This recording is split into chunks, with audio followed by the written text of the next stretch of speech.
of all the lessons I teach, and by the way, today they gave me an offering to teach again, but this class is not available, so I'm sad about that. I won't be teaching this class next spring.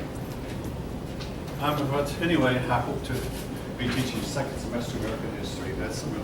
But out of all the lessons that I teach, none of them gets some students more riled up than this one and maybe the next one. Now this morning's class almost got out of hand.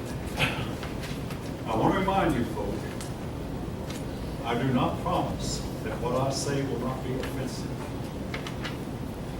I feel like it's my job and my duty to sometimes step on toes. And all right, you'll see what I mean in a minute. Before I started the class this morning, I told one of the men in the class, they might not want me to teach again after this lesson. Well, I don't know if they heard what I said. Of course, I've got, by the way, I hope that camera on the side wall does not keep you people from participating. But like I say, the class this morning almost got out of hand. But, all right, the next point I want to make is reality.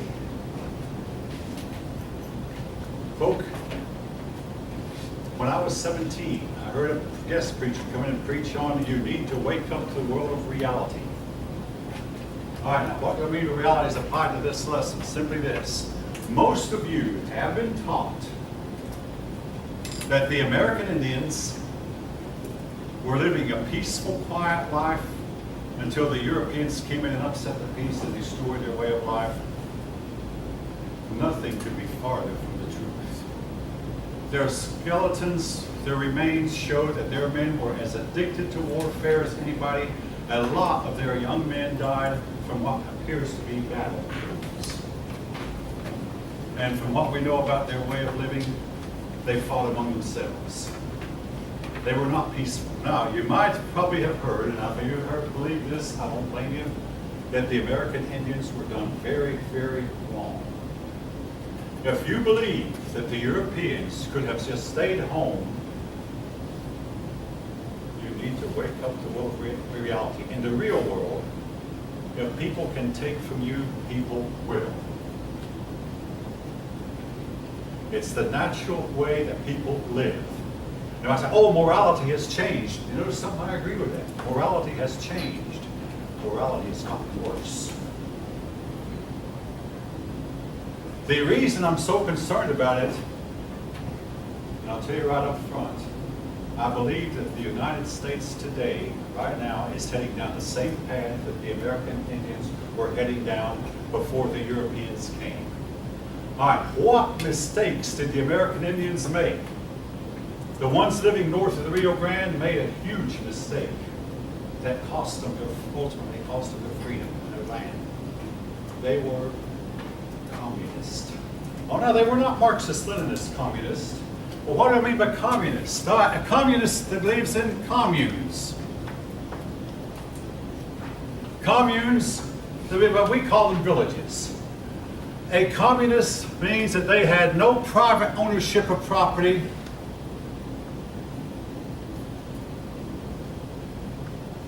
No money, no social classes, no trade. Now, isn't it wonderful to live that way? No banks.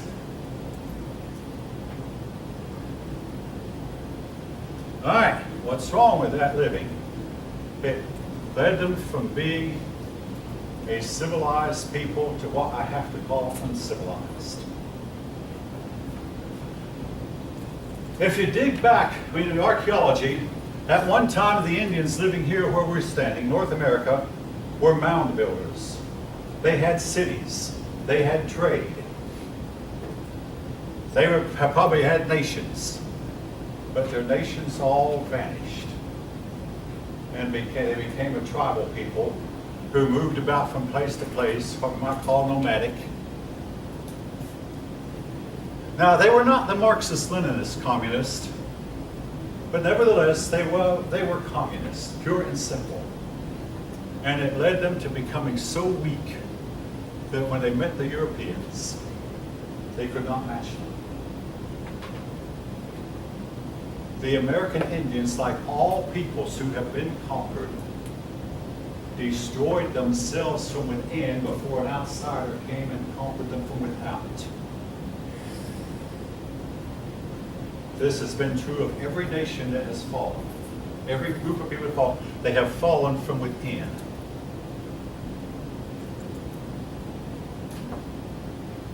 All right. You're still with me. Me, I'm glad that it looks like most of this class is awake. You're not getting out of hand yet, like the ones that taught this morning were. All right. Did you upload that? I kept paying this. I want to tell you something. If you want to disagree, let's agree to disagree agreeably. Yeah. Because I had a young man this morning who actually used the F word in front of a mixed group. Then he later felt, I think he felt bad about it. He apologized for it. My grandfather once said, if you get mad in an argument, that means you've lost. You've got to keep a cool head. So we can agree to disagree. I mean, I'll give you a chance to speak. I mean, any one of you who's been with me long enough knows that. And you can disagree with me. That's okay. But we have to do it. We have to keep some kind of agreement. Now, again, this class is not quite like the one this morning. But I will say this. Not everybody disagreed. There were some persons who took my side on the issues. And I'm very, very grateful for that. All right. Anyway, they were communist. Now, why am I so concerned about it? Because in the 21st century United States, all of the Western world is slowly becoming communistic. Will it lead us to go downhill this far? It easily could, folks. If the right solar flare hits us, or if the right enemy hits us with the right atomic spike, all of our solid state devices will cease to function. That means no cell phone service, and it would take maybe a generation or two to get it all back. That's how close we are, folks. Less than a millisecond from losing all this stuff that we have. What happened to the American Indian was somewhere along the way they had a higher level of civilization and they lost it. Yes, the same thing could easily happen to us. Now, anyway, now having said that, I'm going to start beginning where your book starts. And again, there's a lot that the authors say that I don't agree with. But if you look at the map of the world, this is Siberia. And this is Alaska. This is somewhat crude.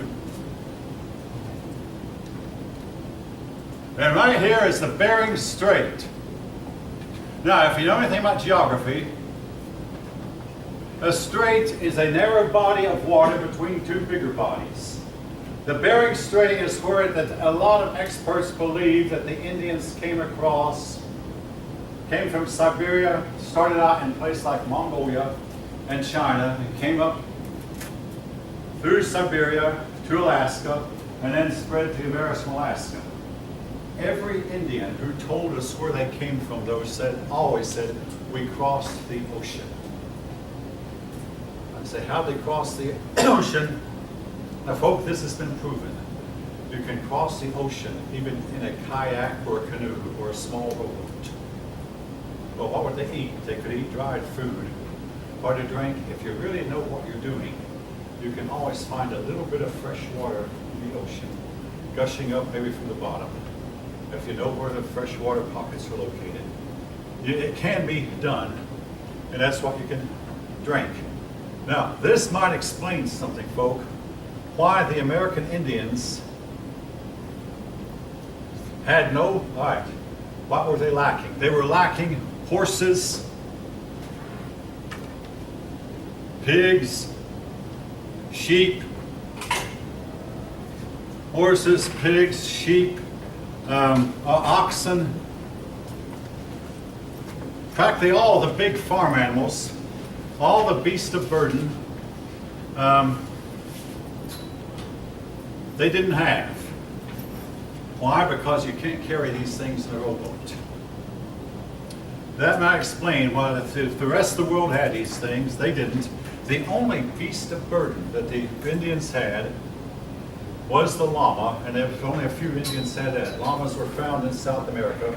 The llama could carry stuff on its back, even though llamas are not used for humans to ride on, but the llamas can carry burdens. The Indians also, in a way of farm food, well, I'm not saying what did they have. All right, they had the stuff that's native to America. They had the deer, they had the elk, they had the moose, and oh yeah, they had the buffalo, the turkey. Now, in a way of plants, they did not have grains. They didn't have wheat, oats, rye, barley.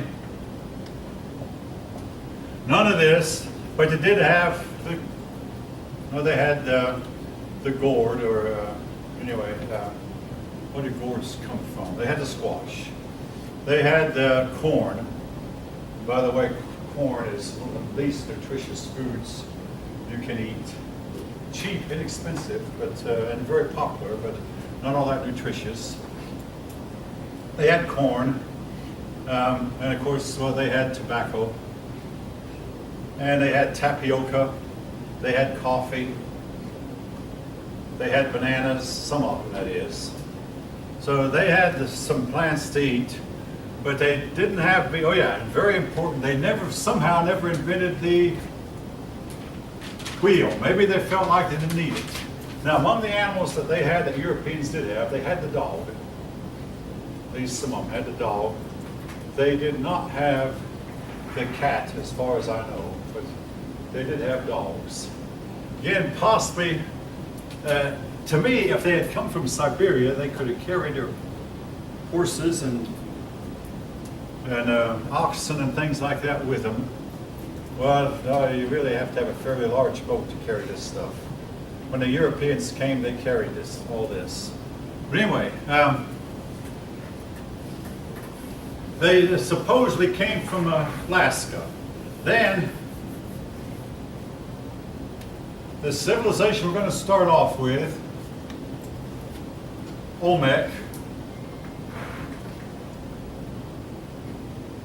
The Olmec civilization, all right, this is going to sound ironic, but the next three civilizations I'll talk about, well, the Olmec, the Maya, and the Aztec, were headquartered in Mexico. Now, this may sound a little bit odd because if you look on a map today, you'll find that Mexico, compared to North America, is somewhat impoverished and somewhat behind the times. But in these days, Mexico was the population center of the Western Hemisphere. It is estimated, folk, that before the Europeans came, Mexico had a population of 80 million, and Europe had a population of 80 million also. Now, again, it's difficult to prove, but it's estimated. You know, you had one group of people on one side of the Atlantic, one on the other side, neither knowing the other one existed. Inevitably, they were going to find out. One side was going to find the other. And I'm going to mention the result was going to be disastrous for one side. All right, anyway, the Olmec.